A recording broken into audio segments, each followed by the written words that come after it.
तो स्वागत है आपका महासू एकेडमी सोलन में। तो आज की इस वीडियो में हम फुल मॉक टेस्ट लेके आए हैं जिसमें 50 क्वेश्चन रहने वाले हैं। आप सभी को पता है कि जो आर्मी अग्निवीर डब्ल्यूएमपी ट्रेडमैन इनके अंदर है वो 50 क्वेश्चन पूछे जाते हैं और जो वो 2 नंबर का रहता है, इसलिए जो आपका रिटर्न है वो 100 नंबर का रहता है और जो फिजिकल है वो भी 100 नंबर का रहता है। तो जो आपकी फाइनल मेरिट है वो 200 नंबर में से बनती है। तो यहाँ पे जो आज का मॉक टेस्ट लाया है उसको शुरू करते हैं। सबसे पहले तो ये चीज़ कि जो हम पार्ट 1 में हैं वो सामान्य ज्ञान यानी जीके को डिस्कस करेंगे। इसके 15 क्वेश्चन रहने वाले हैं। तो जीके का पहला प्रश्न क्या है?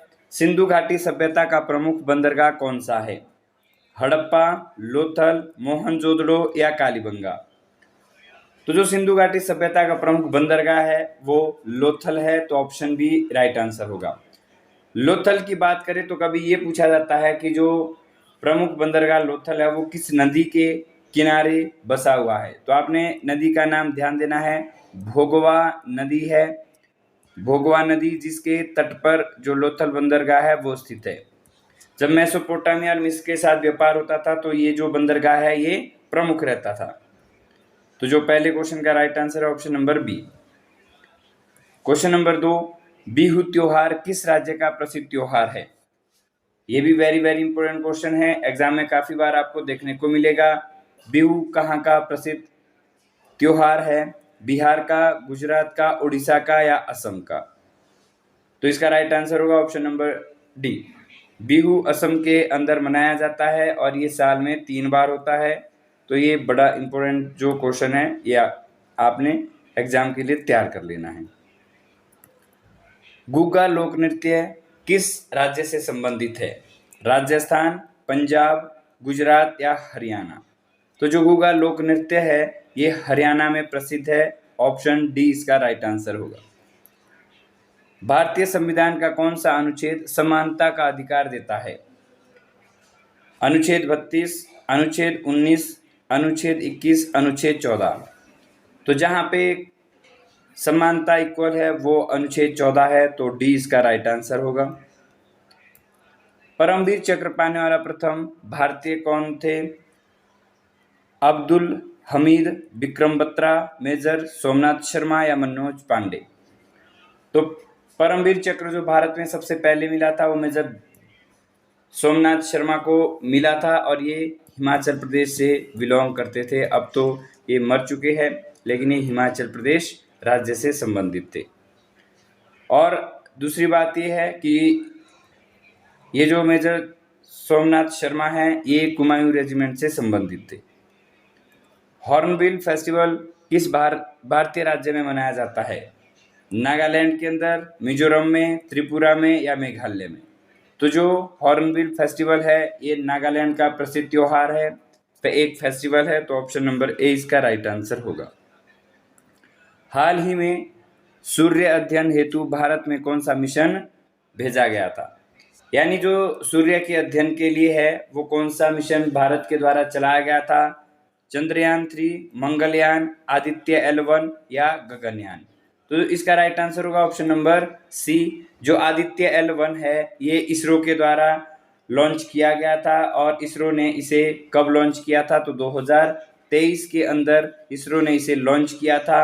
और ये क्यों लॉन्च करा गया था? कि सूर्य के बारे में अध्ययन करना था, उसकी सतह के बारे में ये सारी जानकारी हमें प्राप्त करनी थी, इसलिए हमने 2 सितंबर 2023 को आदित्य L1 लॉन्च किया। रणजी ट्रॉफी किस खेल से संबंधित है? तो स्पोर्ट्स का भी आपने ध्यान देना है। ओलंपिक हो गए, खेलों से संबंधित खिलाड़ी हो गए, चाहे ट्रॉफियां होगी, आपने इनको अच्छे से तैयार कर लेना है। आर्मी अग्निवीर में जरूर स्पोर्ट्स से यहाँ से जो आपका प्रश्न है वो बनने वाला है। तो रणजी ट्रॉफी किस खेल से संबंधित है? क्रिकेट, हॉकी, क्रिकेट, फुटबॉल या कबड्डी? तो ये क्रिकेट से संबंधित है, इसलिए जो आपका राइट आंसर है ऑप्शन नंबर बी होगा। भारत छोड़ो आंदोलन किस वर्ष शुरू हुआ था? 1919, 1930, 1942 या 1947? तो जो भारत छोड़ो आंदोलन है इसे अगस्त क्रांति के नाम से जाना जाता है। ये क्वेश्चन भी पूछते हैं कि अगस्त क्रांति के नाम से किन्हें जाना जाता है, तो वो भारत छोड़ो आंदोलन है। और ये हुआ कब था, ये 1942 को हुआ था। तो इस चीज़ का आपने ध्यान देना है कि जो भारत छोड़ो आंदोलन 1942 को हुआ था। अगर मैं फुल डेट बताऊं तो ये 8 अगस्त, ध्यान देना है, 8 अगस्त 1942 को ये मुंबई के अंदर हुआ था। तो अगर आपसे क्वेश्चन पूछे कि अगस्त क्रांति के नाम से किसे जाना जाता है, आप बोलोगे भारत छोड़ो आंदोलन को। आपसे ये पूछा जाए कि भारत छोड़ो आंदोलन कहाँ से शुरू हुआ था, तो आपका आंसर होगा मुंबई से। ये जो शुरू है वो मुंबई से हुआ था, तो ये भी आपने ध्यान देना है। और कब हुआ था, 1942 को हुआ था। फुल डेट पूछे तो आपने बताना है कि 8 अगस्त 1942। भारत का सबसे ऊंचा जलप्रपात कौन सा है, जोग फॉल्स, कुंचिकल, दुग्ध सागर या अथिरापल्ली। तो भारत का जो सबसे ऊंचा जलप्रपात है वो कुंचिकल है। इसकी जो ऊंचाई है लगभग 455 मीटर के ये आसपास इसकी ऊंचाई है। तो option number B right answer होगा। राष्ट्रपति बनने के लिए न्यूनतम आयु कितनी होती है, 25 वर्ष, 30 वर्ष, 40 वर्ष या 35 वर्ष। तो राष्ट्रपति बनने के लिए जो न्यूनतम आयु सीमा है वो 35 वर्ष है। तो ऑप्शन डी इसका राइट आंसर होगा। और ये कहाँ कहा गया है कि जो राष्ट्रपति बनने के लिए न्यूनतम आयु सीमा चाहिए है, ये कहा गया है आर्टिकल 58 में। अनुच्छेद 58 के तहत राष्ट्रपति बनने के लिए जो न्यूनतम आयु सीमा है वो 35 वर्ष होनी चाहिए, ये कहता है हमारा आर्टिकल 58। संयुक्त राष्ट्र संघ यूएनओ का मुख्यालय कहाँ पे है। यूएनओ की बात करें तो जो यूएनओ है वो यूनाइटेड नेशन ऑर्गेनाइजेशन है, जिसकी स्थापना 24 अक्टूबर 1945 को हुई थी। और अगर इसमें सदस्य देश की बात करें तो 193 इसमें जो अपने सदस्य देश है वो 193 है। और इसके हेडक्वार्टर की बात करें HQ तो ये कहाँ है, न्यूयॉर्क के अंदर है। इसलिए जो हमारा आंसर है ऑप्शन नंबर ए राइट होगा। फ्लाइंग सिख किसे कहा जाता है, नीरज चोपड़ा को, मिल्खा सिंह को, PT उषा को या कपिल देव को। तो जो फ्लाइंग सिख है वो मिल्खा सिंह को कहा जाता है। सांची स्तूप किस राज्य में स्थित है, बिहार, राजस्थान, मध्य प्रदेश या उत्तर प्रदेश। तो जो सांची स्तूप है ये मध्य प्रदेश में स्थित है, इसलिए राइट आंसर ऑप्शन सी होगा। वर्ल्ड एथलेटिक्स 2023 में गोल्ड जीतने वाले भारतीय खिलाड़ी कौन थे। 2023 के अंदर हमारे भारत देश के लिए गोल्ड आया था जो नीरज चोपड़ा के द्वारा लाया गया था। तो ऑप्शन नंबर जो यहाँ पे ऑप्शन डी है वो राइट आंसर होगा। नीरज चोपड़ा के द्वारा 2023 में भारत के लिए गोल्ड लाया था। अब यहाँ पे हमारा जो पार्ट 2 है सामान्य विज्ञान वो शुरू होता है। इसके भी हमारे 15 क्वेश्चन रहने वाले हैं, इसलिए इसको आपने ध्यान से करना है। साइंस इम्पोर्टेंट है, यहाँ से अब हमें जरूर सिलेक्शन मिलता है अगर आपने इसको अच्छे से करा है। आंसू में कौन सा पदार्थ घुला रहता है, साधारण नमक, समुद्र, स्टार्च या ग्लूकोज। तो जो हमारे आंसू होते हैं इसके अंदर सामान्य नमक यानी NaCl ये घुला होता है। हमारे जो आंसू है उसके अंदर साधारण नमक NaCl जिसे सोडियम क्लोराइड भी कहा जाता है। इंसुलिन की खोज किसने की थी, जो इंसुलिन है उसकी खोज करी थी बेंटिंग ने, डोमेक ने, रोनाल्ड रॉस ने या हार्वे ने। तो विलियम बेंटिक के द्वारा 1921 की वो बात है जब इंसुलिन की खोज विलियम बेंटिक के द्वारा करी गई थी। डायनामाइट का आविष्कार निम्नलिखित में से किसने किया, आइंस्टाइन ने, न्यूटन ने, अल्फ्रेड नोबेल ने या मैडम क्यूरी ने। तो जो डायनामाइट है इसको अल्फ्रेड नोबेल ने खोजा था। तो जो ऑप्शन सी है अल्फ्रेड नोबेल राइट आंसर हो जाएगा। और इन्हीं अल्फ्रेड नोबेल की याद में जो नोबेल पुरस्कार है वो दिए जाते हैं। और बात करें जो डायनामाइट का आविष्कार है अल्फ्रेड नोबेल ने वो कब करा था, तो 1867 के आसपास इन्होंने जो डायनामाइट का आविष्कार है वो किया था। बर्फ पर दाब बढ़ाने से उसका गलनांक, जब बर्फ के ऊपर दाब बढ़ाया जाता है तो उसका गलनांक कैसा होगा, क्या घट जाएगा, बढ़ जाएगा, अपरिवर्तित रहेगा या शून्य हो जाएगा। तो आपने ध्यान देना है कि जब बर्फ के ऊपर दबाव डालेगी तो जो उसका गलनांक है वो घट जाता है, तो ऑप्शन ए राइट आंसर होगा। संतरे में कौन सा विटामिन अधिक होता है? तो आपने इस बात का ध्यान देना है, संतरा कैसा होता है, ये खट्टा होता है, और आप सभी ने सोचा है और सुना भी होगा कि जो खट्टे पदार्थ के अंदर है, खट्टे फल के अंदर है, वो विटामिन सी पाया जाता है, इसलिए विटामिन सी, तो सी में दिया गया है, सी राइट आंसर होगा। एल्यूमिनियम किस खनिज से प्राप्त किया जाता है? Very very important question. जो एल्यूमिनियम है वो किससे प्राप्त होता है? मोनानाइट से, एंथ्रासाइट से, बक्साइट से या थोरियम से? तो एल्यूमिनियम का जो प्रमुख अयस्क है वो बक्साइट है, इसलिए ऑप्शन सी राइट आंसर होगा।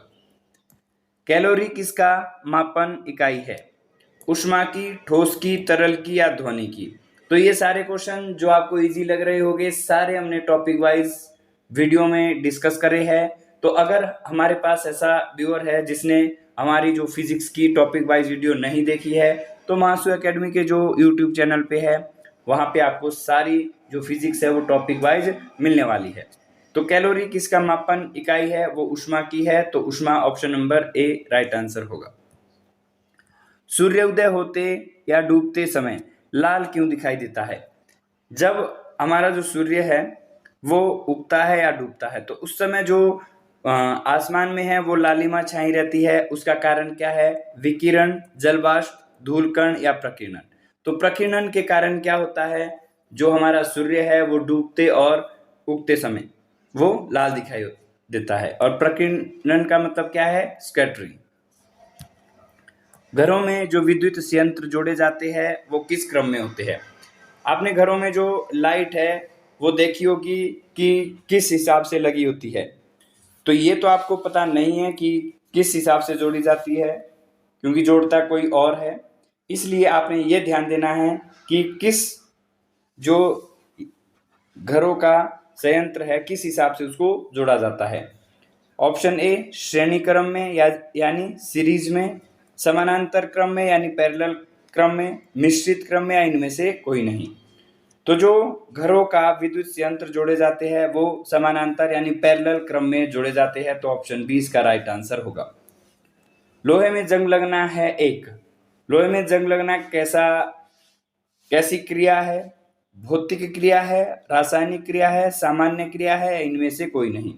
तो लोहे में जंग लगना एक रासायनिक क्रिया है, तो ये इंपॉर्टेंट आपका रहने वाला है, आपने अच्छे से इसको करना है। लोहे में जंग लगना एक रासायनिक परिवर्तन या रासायनिक क्रिया है। वायु क्या है? जो हवा है, वायु है, वो क्या है? क्या तत्व है, मिश्रण है, यौगिक है, या इनमें से कोई नहीं? तो आप सभी ने ध्यान देना है, जो वायु है वो एक प्रकार का मिश्रण है, और मिश्रण किसका है? गैसों का मिश्रण।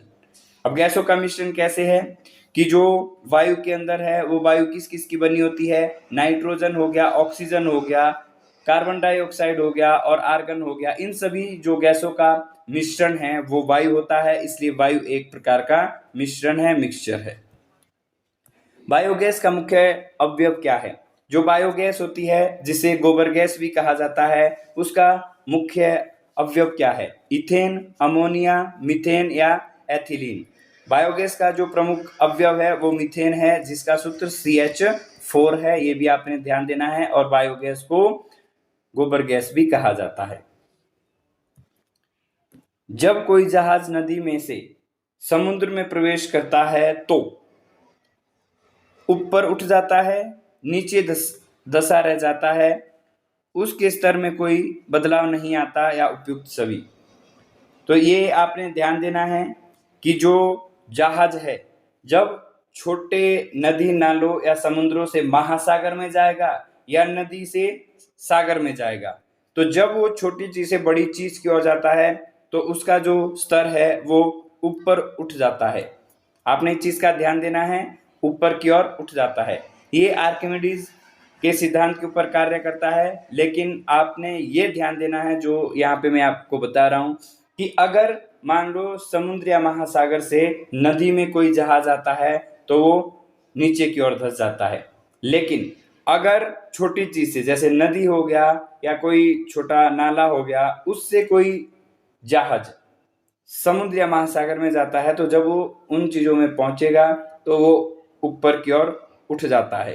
तो इसका ए राइट आंसर होगा। किस धातु का गलनांक सबसे अधिक होता है? ऑस्मियम का, टंगस्टन का, मोलिब्डेनम का या एल्यूमिनियम का? तो जो गलनांक सबसे अधिक होता है वो टंगस्टन का होता है। ऑप्शन बी राइट आंसर होगा। और जो टंगस्टन का सूत्र है वो डब्ल्यू है और इसके गलनांक की बात करें तो 3422 डिग्री सेल्सियस होता है। ये बात भी आपने ध्यान देनी है। बैटरी बनाने में किस अम्ल का उपयोग होता है? सल्फ्यूरिक अम्ल, नाइट्रिक अम्ल, हाइड्रोक्लोरिक अम्ल या एसिटिक अम्ल? तो जो हमारी बैटरियां हैं ये सल्फ्यूरिक अम्ल की बनी होती है। सल्फ्यूरिक अम्ल यानी इसका जो सूत्र है H2SO4 होता है। ये आपने ध्यान देना है, ये भी इम्पोर्टेंट है। तो जो बैटरियां हैं ये किसकी बनी होती है? सल्फ्यूरिक अम्ल की बनी होती है। हमारे जो गणित है यानी मैथ है इसके रहने वाले हैं और जो एक क्वेश्चन है वो 2 नंबर का आता है, इसलिए 15 दूनी 30 नंबर का मैथ पूछा जाता है आर्मी, अग्निवीर, WMP और ट्रेडमैन के अंदर। तो 31वां क्वेश्चन क्या है? एक वस्तु का जो अंकित मूल्य है वो 1500 रुपए है, उस पर 12% की छूट दी जाती है, तो विक्रय मूल्य ज्ञात कीजिए। कि किसी दुकानदार ने आपको ये बोला कि जो हमारे पास एक वस्तु है वो 1500 रुपए की है।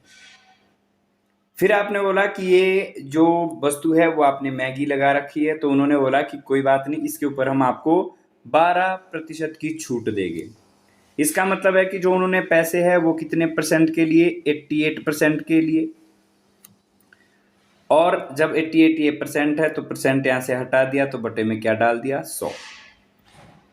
2 जीरो से यहाँ पे 2 जीरो कैंसिल आउट हो जाएगी, हमारे पास बचा क्या? 15 गुना 88। और जब इसको आप आपस में इंटू कर दोगे तो 88 गुणा 15 यहाँ पे आ जाएगा। 5 8 40, हासिल 4, 5 8 40 और 4 कितने हो जाएंगे? 44।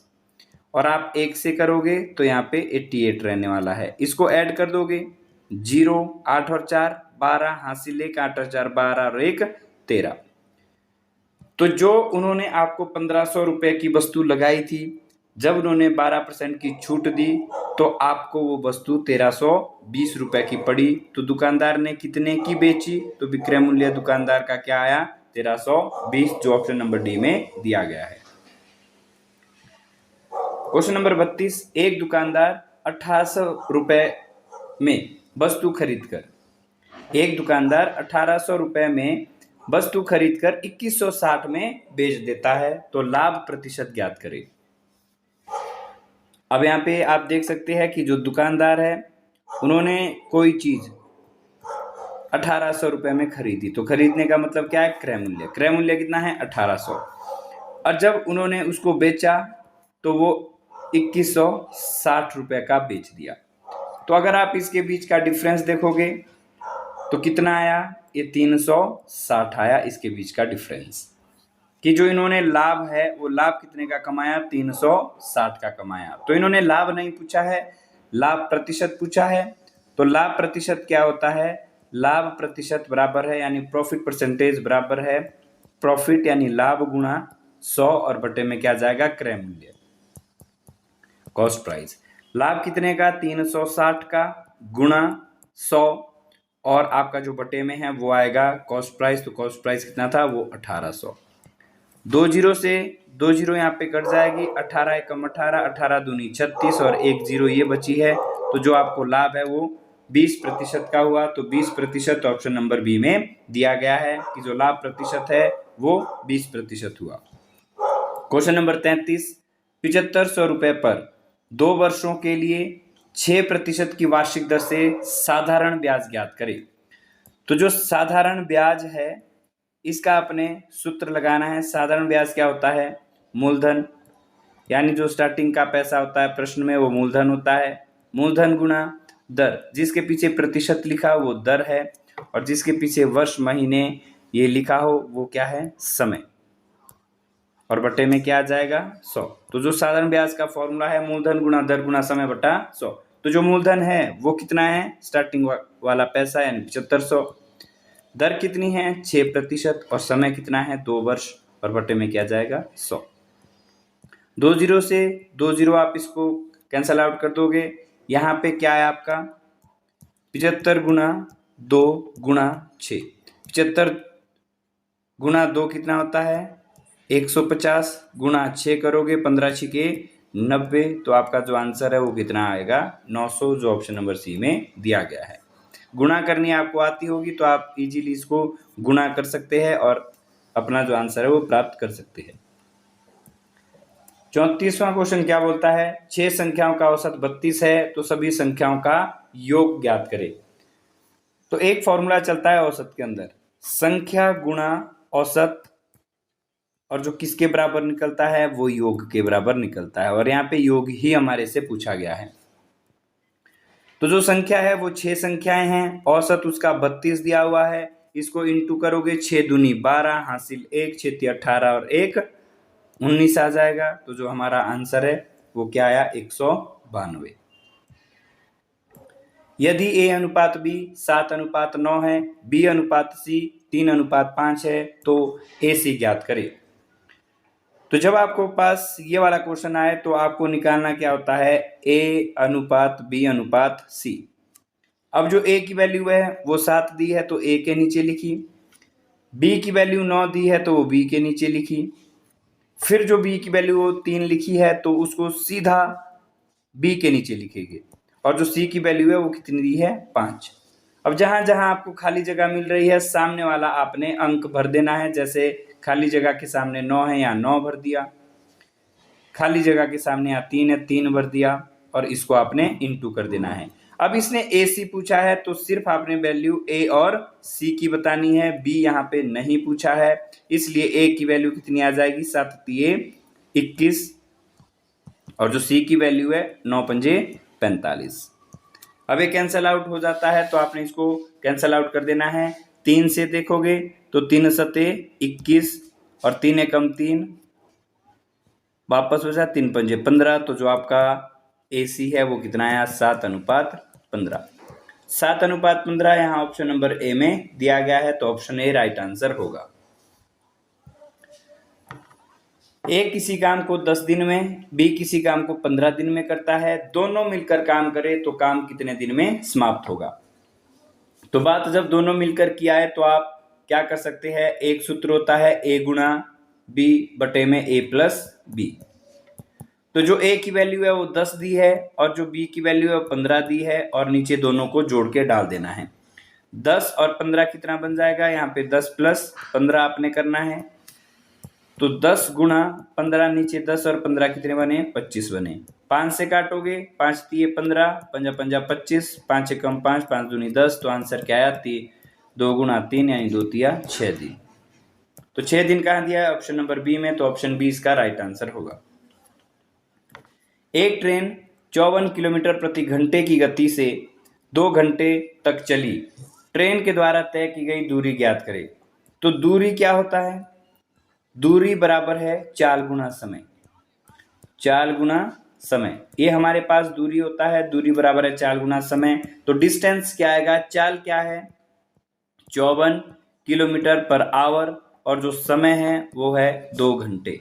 आवर से आवर कट जाएगा, और यहाँ पे जब इनको इंटू कर देंगे तो कितना आएगा 54 गुना 2, 4 दूनी 8 और 5 दूनी 10, तो ये आ जाएगा आपका 108 किलोमीटर। क्वेश्चन नंबर 38, एक पाइप टंकी को 8 घंटे में, दूसरी पाइप 12 घंटे में भरती है, दोनों मिलकर कितने समय में भरेगी। तो जब बात दोनों की मिलकर आई है तो हम वही फॉर्मूला लगाएंगे जो पहले लगाया था, A गुणा B बटे में A प्लस B। तो A की वैल्यू 8 आई और जो B की है वो 12 आई, 12 और 8 करोगे तो कितना होगा आपके पास 20 होने वाला है। तो अब इसके बाद क्या करोगे कि कैंसल आउट हो जाएगा, तो यहाँ पे हम कैंसल आउट कर देंगे, 2 से कट रहा है, 2 से कितने बार 10 बार, और 2 से ये 6 बार, फिर 2 से ये कितने बार 5 बार, और 2 से ये 3 बार, तो 8 तिये 24 ऊपर आया और नीचे कितना आया 5 आया। अब उसके बाद क्या करेंगे कि इसकी संख्या बना देंगे कि 5 का जो पहाड़ा है वो कितने बार जाएगा 4 बार, 5 चौका 20, और शेष कितना बचा 4 बचा। तो हमने ये देखना है कि समय कितना आया है, तो यहाँ पे 6 घंटे बोल रहा है, ये एलिमिनेट मेथड से बाहर हो गया। ये 5 घंटे बोल रहा है, ये भी बाहर हो गया, ये भी 5 घंटे बोल रहा है, ये भी बाहर हो गया। घंटे कितने आए हैं? 4 घंटे आए हैं और जो ये शेष समय है ये 48 मिनट के बराबर होगा। आप देख सकते हैं कि जो बटे में यहाँ पे नीचे होता है ये कुल होता है, तो कुल कितना होता है? 1 घंटा 60 मिनट के बराबर होता है। तो इसका मतलब है कि अगर 60 को हम 5 से क्या कर दे, भाग दे दे, तो कितना आया? 12। यानी एक हिस्सा कितने के बराबर है? 12 के बराबर है। तो इसको हम अगर 12 से गुना, 12 पंजे 60, टोटल बना 60। यहाँ पे कितना है?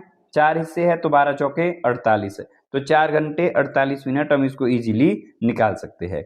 तो हमने तो इसको एलिमिनेट से ही कर दिया कि 5 चौका 20, 4 घंटे आ रहे हैं तो बाकियों में 5-5 घंटे थे तो सारे बाहर हो गए, एक ही वापस बचा था, 4 घंटे 48 मिनट।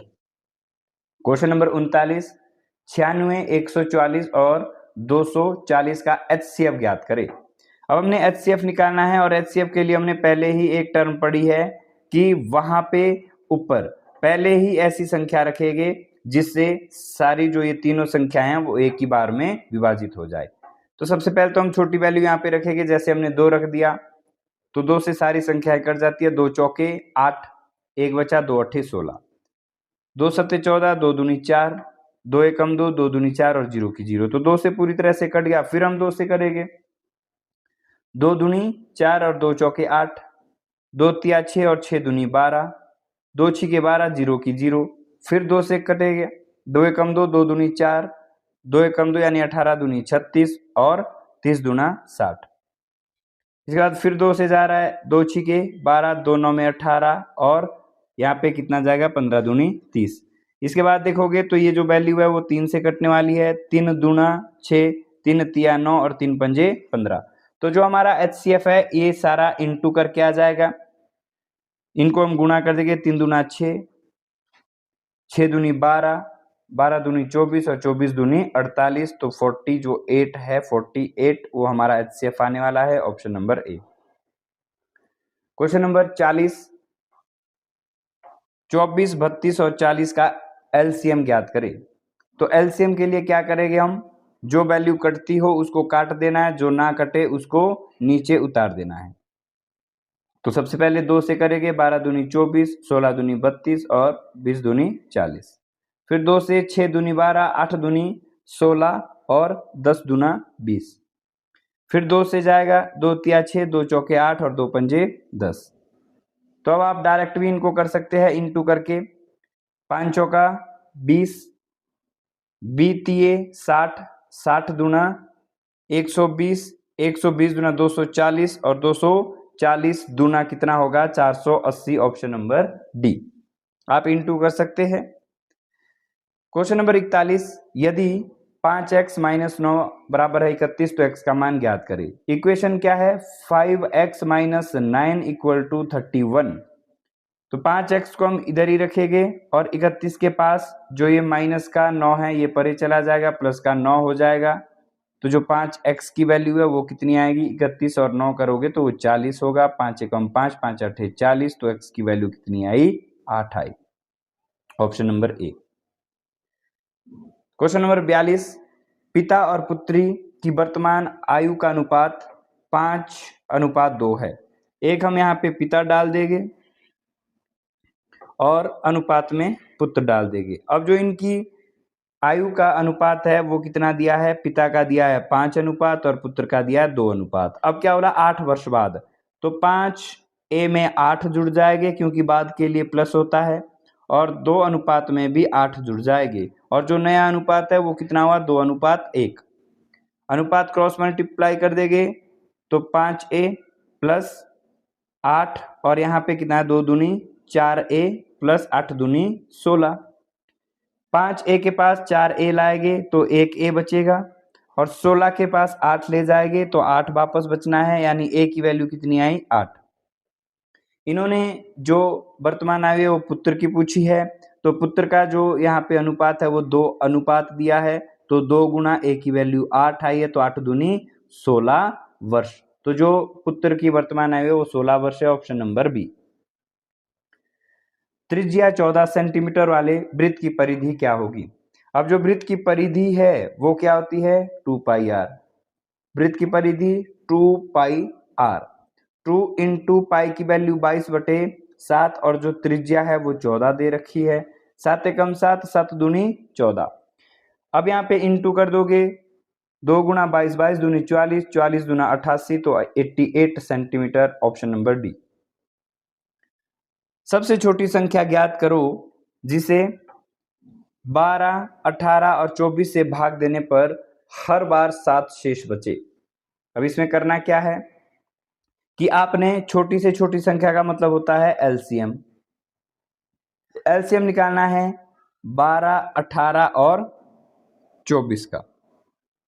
अब जब 12, 18 और 24 का एलसीएम निकालोगे तो ये 2 से जाएगा 6 बार, ये 9 बार और ये 12 बार 2 से। फिर 2 से करोगे ये 3 आएगा, 9 नहीं कटेगा, और इसको करोगे तो ये 6 से जाने वाला है। फिर हम 2 से करेंगे 3, 9 और यहाँ पे 3 आने वाला है। अब 3 से करोगे, 3 एकम 3, 3 तिया 9, 3 एकम 3, अंत में आप 3 से करोगे तो कितना आने वाला है, ये 1 आने वाला है। जब यहाँ पे 1 1 आ गया, इसके बाद हम क्या करेंगे कि इसको इंटू करेंगे एलसीएम के लिए। 3 तिया 9, 9 दूनी 18, 18 दूनी 36 और 36 दूना 72। तो जो एलसीएम है वो कितना आया, 72। तो जब एलसीएम 72 आया तो जो ये शेष बचता है ना, इसमें ऐड कर देना है। 72 में आप 7 जोड़ोगे तो आपका 79 होगा। 79 यहाँ का राइट आंसर है, ऑप्शन नंबर सी। एक बेलन की त्रिज्या 7 सेंटीमीटर और इसकी ऊंचाई 10 सेंटीमीटर है, तो आयतन ज्ञात करें। बेलन का आयतन क्या होता है? अगर हम इसके वॉल्यूम की बात करें, बेलन का जो आयतन है वो होता है पाई आर स्क्वायर एच, और पाई की जो वैल्यू होती है वो 22/7 होती है, और जो त्रिज्या है वो 7 दी है तो 7 गुणा 7, और जो इसकी ऊंचाई है वो 10 दी है तो 7 कट जाएगा, और यहाँ पे 10 गुणा 7 तो ये 70 आ जाएगा, और यहाँ पे 22 आ जाएगा। इसको मल्टीप्लाई करेंगे, 7 दूनी 14, हासिल 1, 7 दूनी 14 रेक 15 और 0 की 0। तो आयतन पूछा था, आयतन हमेशा सेंटीमीटर क्यूब में होता है, तो 1540 centimetre cube, option number B right answer होगा। अब यहाँ पे हमारी तर्क शक्ति यानी रीजनिंग के 5 क्वेश्चन रहने वाले हैं। अब इसको डिस्कस कर लेते हैं। क्वेश्चन नंबर 46 क्या बोलता है? हमारे पास एक सीरीज दी है, श्रृंखला दी है, और श्रृंखला क्या है? 7, 12, 22, 42, 82 और आगे वाला आपने बताना है। तो अगर हम यहाँ पे देखेंगे 7, 7 गुणा 2, 7 दूनी 14, और 14 माइनस कितना करा है, 2 करा है तो 12 आया है। सेम आगे 12 गुणा 2, 12 दूनी 24, 24 माइनस 2 करा है तो 22 हमारे पास यहाँ पे आया है। फिर उसके बाद 22 गुणा 2 किया है, 22 दूनी 44 माइनस 2 करा है तो 42 आया है। अब हम अंत में क्या करेंगे कि यहाँ पे कितना है, 82 है। 82 इंटू 2 करोगे तो 2 दूनी 4 और 8 दूनी 16, 2 दूनी 4 और 8 दूनी 16, माइनस 2 करेंगे तो कितना आएगा, 164 में से 2 गए तो 162 वापस बचता है, और 162 ऑप्शन नंबर बी में दिया गया है। फिर 47वां क्वेश्चन है, यदि बुक को क्या लिखा है, CPPL लिखा जाए और पेन को क्या लिखा जाएगा? तो जो बी है ये 2 नंबर पे आता है, O है 15 पे, O है 15 पे और K है 11 पे। तो 2 में 1 जोड़ा तो कितना हुआ, 3, 15 में 1 जोड़ा तो 16 हुआ, 15 में 1 जोड़ा तो 16 हुआ, 11 में 1 जोड़ा तो 12 हुआ। उसी प्रकार जो P है ये 16 पे है, E 5 पे है, और N कितने पे है, 14 पे। तो इसमें भी आपने +1 करना है, इसमें भी +1 करना है, इसमें भी +1 करना है। तो 16 और 1 17, 17 में क्या आता है, Q। 5 में 1 जोड़ोगे तो 6 आता है, और 6 पे क्या आता है, F। 14 में 1 जोड़ोगे तो 15 होगा, तो क्या आएगा, QFO। QFO कहाँ दिया है, QFO ऑप्शन नंबर ए में, तो ऑप्शन ए राइट आंसर होगा। क्वेश्चन नंबर 48, एक आदमी पूरब की ओर 5 किलोमीटर चला, फिर बाएं मुड़कर 12 किलोमीटर चला, शुरू से वो कितने दूरी पर है? तो ये हमारे पास ये जो डायग्राम है बन जाएगा डायरेक्शन वाला, ये पूरब है, ये वाला पश्चिम है, ऊपर वाला उत्तर है, और नीचे वाला क्या है, दक्षिण है। अब इन्होंने क्या बोला, हमेशा सेंटर से आना है। एक आदमी पूरब की ओर 5 किलोमीटर चलता है, अब यहां से यहां आया और कितना गया, वो 5 किलोमीटर गया। अब उसके बाद बोला कि वो अब बाईं ओर मुड़ा। अब जब आप इधर को करोगे, और इन्होंने ये बोला कि ये कहाँ मुड़ा आपका, बाईं ओर मुड़ा। बाई का मतलब है कि कहाँ जाएगा, ऊपर जाएगा, और कितना गया, 12 किलोमीटर। 12 किलोमीटर वो चला गया। अब क्या पूछा कि इसके और इसके बीच की दूरी कितनी है, ये बतानी है आपने, किसके और इसके बीच की दूरी कितनी है। इसके ऊपर क्या करेंगे, पाइथागोरस लगेगी। क्या होता है वो, h बराबर है अंडर रूट b का स्क्वायर प्लस p का स्क्वायर, ये आपने करना है। h आपका निकलने वाला है, क्योंकि ये होता है बेस, ये होता है परपेंडिकुलर और ये होता है हाइपोटेनियस, तो h आपने निकालना है। b कितना दिया है, 5, तो 5 का स्क्वायर करोगे, 5 का स्क्वायर प्लस p है 12, 12 का स्क्वायर करना है। h निकल के आ जाएगा, 5 का स्क्वायर 25 होता है और 12 का 144 होता है। तो h कितना आ जाएगा, अंडर रूट 169, जो वैल्यू होती है 13 की। तो कितना है, 13 किलोमीटर, ऑप्शन नंबर डी। ध्यान देना है, जब भी कभी बीच में छोड़ा जाए तो पाइथागोरस उसके ऊपर लगती है और पाइथागोरस आपने इस हिसाब से निकालनी होती है।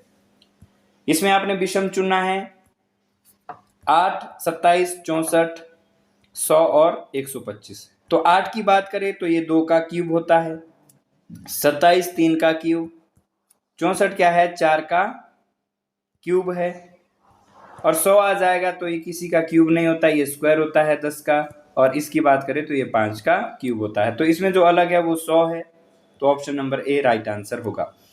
जो 8, 27, 64 और 125 है ये किसी के परफेक्ट क्यूब है, लेकिन जो यहाँ पे 100 है ये किसी का परफेक्ट स्क्वायर है, इसलिए आपको अलग छांटना था, तो ये हो जाएगा। और हमारी वीडियो का अंतिम प्रश्न रिलेशन से है।